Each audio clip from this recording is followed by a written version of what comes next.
Hello दोस्तों, स्वागत है आपका आपके इस YouTube channel true news plus students पर। दोस्तों आज कई मुद्दों पर बात करेंगे। तो सबसे पहले हम अगर बात करें दोस्तों बीएसएससी के बारे में, तो यहाँ पर लैब टेक्नीशियन वालों के लिए बहुत ही अच्छी खबर है। आखिरकार उनकी मेहनत जो है वो रंग लाई है दोस्तों, और उनका फाइनल मेरिट लिस्ट जारी कर दिया गया है। तो देख सकते हैं दोस्तों, ये वो दिन है जिस दिन का हर कोई बेसब्री से इंतजार करता है। तो यहाँ पे देख सकते हैं, सबसे पहले इन सभी को तहे दिल से धन्यवाद देना चाहते हैं कि आप लोग की जो मेहनत थी वो रंग लाई, और 166 अभ्यर्थी जो एक्स्ट्रा आए वो अपने मेहनत और अपने काबिलियत के दम पर आए हैं। तो दोस्तों यहाँ पे हम बात करें टोटल कैंडिडेट की, तो यहाँ पे देखिए 1160 अभ्यर्थी की अनुशंसा हेतु योग्य पाए गए हैं, जिसमें से 166 अभ्यर्थी जो कोर्ट में एलपीए नंबर 296/2021 और अन्य संलग्न वादों के याचिकाकर्ता एवं आईए आवेदनकर्ता शामिल हैं। अनुशंसा हेतु योग्य पाए गए 1160 अभ्यर्थियों के अनुक्रमांक जो है वो नीचे दिए हुए हैं। अब दोस्तों हम यहाँ पे बात करेंगे कि हाल ही में आपने देखा होगा टेक्नीशियन एलपीए की तरफ से जो है जो सूचनाएं आई थी, जिसमें टोटल 256 पहले कैंडिडेट को बुलाया गया, फिर 6 कैंडिडेट को, फिर 1 कैंडिडेट को, और फिर लगता है 4 कैंडिडेट को। टोटल मिला जुला कर देखा तो 266 कैंडिडेट को हाल ही में काउंसलिंग के बुलाया गया था, जिनका काउंसलिंग 15 से लेकर के 18 फरवरी तक चला। तो 15 से 18 फरवरी के बीच में दोस्तों ये काउंसलिंग हुई, जिसमें मात्र 166 को ही योग्य पाया गया। बाकी लोग जो है या तो अब्सेंट रहे होंगे या फिर उनके पास योग्यता नहीं रही होगी। तो फिर भी बहुत ज़्यादा कैंडिडेट इसमें छट गए हैं, बाहर हो गए हैं। तो दोस्तों फाइनली जो है टोटल 1160 कैंडिडेट यहाँ पर सिलेक्ट हुए हैं। और दोस्तों ये कब का है देखिए, बता दूं, इनका काउंसलिंग जो है, बाकी जो 1100 कैंडिडेट है इनका जो काउंसलिंग हुआ था वो 2020 में ही हो गया था दोस्तों। 24/8/2020 ये वो डेट है दोस्तों जहां पर इनकी काउंसलिंग हुई थी। उसके बाद से इनका कोई भी सूचना, कोई भी जानकारी इनके वेबसाइट पर नहीं देखने को मिलेगी, बीएसएससी के वेबसाइट पर। अब जरा सोच सकते हैं दोस्तों कि 24/8/2020 के बाद अचानक से यहाँ पर इतने दिनों बाद, यानी मान के चल सकते हैं दोस्तों लगभग अगर 16 या 15-16 महीने, यानी कि मान के चल सकते तो 1.5 साल इनको टाइम लग गया ये सूचना आते आते। 1.5 साल से भी अधिक समय लग गया। यानी मामला जब कोर्ट में जाता है तो कितना दिक्कत हो जाता है। लेकिन खैर अपने बीएसएससी में ऐसा कुछ होगा नहीं, उसके लिए जी तोड़ मेहनत हो रही है, उसके लिए आपको घबराने की जरूरत नहीं है दोस्तों।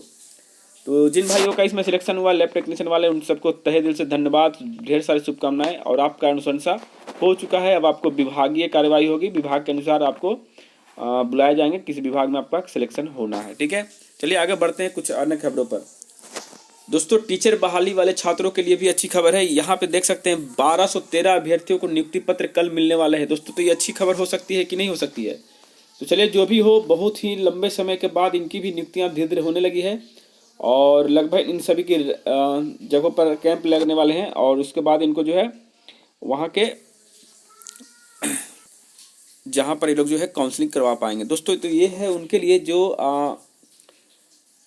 छठे चरण के चयनित अभ्यर्थियों के बाद जो है इनकी काउंसलिंग होने वाली दोस्तों। तो वो है आपके मैंने कुछ ऐसे कैंडिडेट जो संदेहास्पद पाए गए थे, यानी कि दोस्तों जिनका जो है प्रमाण पत्र संदेह के घेरे में है और इस पर जांच चल रही है। शिक्षक अभ्यर्थी अपना नाम देखकर संबंधित प्रखंड मुख्यालय में जाकर विद्यालय चयन में शामिल होंगे।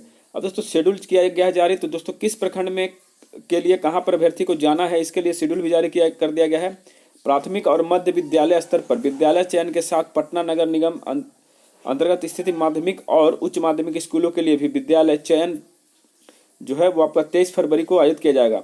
पटना नगर निगम प्राथमिक शिक्षक नियोजन 19-20 में चयनित अभ्यर्थियों के लिए राजकीय कन्या मध्य विद्यालय अदालतगंज तारामंडल में विद्यालय चयन और नियुक्ति पत्र दिया जाएगा। यानी कि ये सारे डिटेल है दोस्तों जहाँ पे आपको नियुक्ति पत्र मिलने वाली है, वे सभी आप अपने जगह देख सकते हैं। ठीक है, आगे बढ़ते हैं दोस्तों दूसरी खबर पर। देखिए 7वें चरण के लिए शिक्षक नियोजन की घोषणा बजट सत्र में संभव, यानी कि बजट सत्र आपको पता है 25 फरवरी से होने वाला है।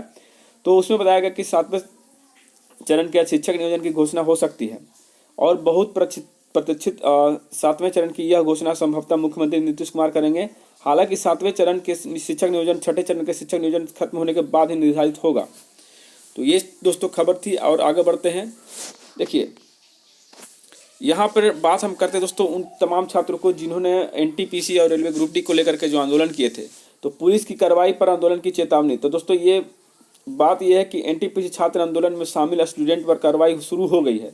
कार्रवाई शुरू होने से छात्र आक्रोशित हैं। गौरतलब है कि 25 जनवरी को पटना और उसके आसपास व्यापक रूप से रेलवे एनटीपीसी के रिजल्ट में हुई गड़बड़ी का विरोध छात्र कर रहे थे, और अब कार्रवाई शुरू हुई है। सोमवार को पटना यूनिवर्सिटी के छात्र संघ छात्र संघ उपाध्यक्ष निशांत यादव को फतुहा पुलिस ने गिरफ्तार करके पटना जंक्शन आरपीएफ के सुपुर्द किया और कार्रवाई पर छात्र संगठनों ने कहा कि इस तरह से कार्रवाई होगी तो आंदोलन फिर से शुरू होगा और जिम्मेवारी केंद्र और रेलवे भर्ती बोर्ड को होगी। दोस्तों ये गलत है, जिसे जो भी गलतियां छात्र कर दिए हैं उनको अब एक तरीके से लंबा लेकर खींचना, उनके साथ उन पर कार्रवाई करना और कई तरह के प्रशासनिक दबाव देना, तो ये गलत चीज़ है। अब देखिए छात्र हैं भाई, उनकी मानसिकता को समझते हुए उनको थोड़ा सा माफ़ कर देना चाहिए। इतने दिन तो आप उसको रखेंगे जेल के अंदर, तो अब कम से कम छोड़ देना चाहिए उनको, लेकिन ऐसा नहीं है दोस्तों, ये गलत हो रहा है। छात्रों के साथ ऐसा नहीं होना चाहिए था। अगर आयोग या भर्ती बोर्ड सही काम करती तो छात्र रोड पर क्यों आते, उनको तो पढ़ने से फुर्सत नहीं होता है ना। तो ये गलत है और हम भी इसका जो है खंडन करते हैं और इस तरह से नहीं होनी चाहिए। और आगे बढ़ते हैं दोस्तों बीएसएससी इंटर लेवल के बारे में। दोस्तों आज हम बात करेंगे बीएसएससी के वैसे छात्र के बारे में जो किस तरह से कमेंट करते हैं। आप लोग खुद देख लीजिएगा, आपको भी अजीब लगेगा। देखिए दोस्तों, यहाँ पे बात यह है कि एडवर्टीजमेंट को ठीक से पढ़ भाई, इसमें भी ओल्ड इनिशियल ही मांग रहा है। फॉर्म भरने की अंतिम डेट मांग रहा है और 1 साल पुराना होने पर 18 भी भरना है। तो दोस्तों कहने का मतलब ये है कि ये छात्र चाहते हैं कि भाई ओल्ड इनिशियल ही ले, आयोग न्यू ना ले।